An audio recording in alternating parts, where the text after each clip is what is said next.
Hello बच्चों, our question is here. A researcher working with nucleic acid found out the cytosine content in a mRNA molecule was 30%. What will be the content of adenine? Okay, देखिए DNA से हमारा क्या बनता है। DNA से हमारा mRNA बनता है और ये हमें पता है कि डीएनए डबल स्टैंड है, ठीक है। जबकि हमारे पास में जो एमआरएनए होता है वो सिंगल स्टैंड होता है। अब होता क्या है, जब डीएनए से एमआरएनए बनता है तो डीएनए का ये देखिए ये हमारा डीएनए है, ठीक है।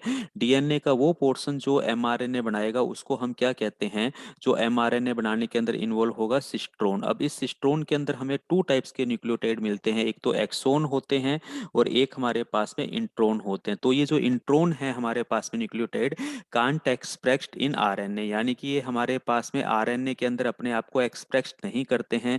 इसीलिए हमारे पास में जो फाइनल मैच्योर एमआरएनए बनता है उसके अंदर से हम क्या कर देते हैं, इन इंट्रोन को रिमूव कर देते हैं। तो इस इंट्रोन को हमने रिमूव कर दिया तो अल्टीमेटली अगर हम यहाँ पे बात कर रहे हैं, ये एडिनिन हमारा अगर यहाँ पे दिया हुआ है कंटेंट हमें एमआरएनए के अंदर, फॉर एग्जांपल आपको बता दिया गया कि साइटोसिन 30% है, तो इस बेस पर हम कह नहीं सकते कि ना हमारे पास में एडेनिन का कंटेंट क्या होगा। तो एडेनिन का कंटेंट देखिए, डीएनए का रूल जो है, चार का रूल, एडेनिन थाइमिन के इक्वल है और साइटोसिन हमारा गुएनिन के इक्वल है। अब अपने को साइटोसिन यहाँ पे 30% बता दिए, तो हो सकता है इससे भी ज्यादा रहे हो। क्यों ज्यादा रहे हो, कुछ साइटोसिन हो सकता है हमारे पास में इंट्रोन की फॉर्म के अंदर प्रेजेंट हो। तो अगर इंट्रोन को तो रिमूव कर दिया तो अल्टीमेटली हम कह सकते हैं कि हो सकता है कि साइटोसिन कंटेंट डीएनए के पास में ज्यादा हो। साइटोसिन कंटेंट डीएनए के पास ज्यादा होगा तो गुएनिन भी ज्यादा हो सकता है, और जिसके कारण हमारा A+T का रेशो भी क्या हो सकता है, अल्टर हो सकता है। तो ये इनकम्प्लीट इंफॉर्मेशन है, क्योंकि इंट्रोन के अंदर तो हमारा कोई भी न्यूक्लियोटाइड आ सकता है, तो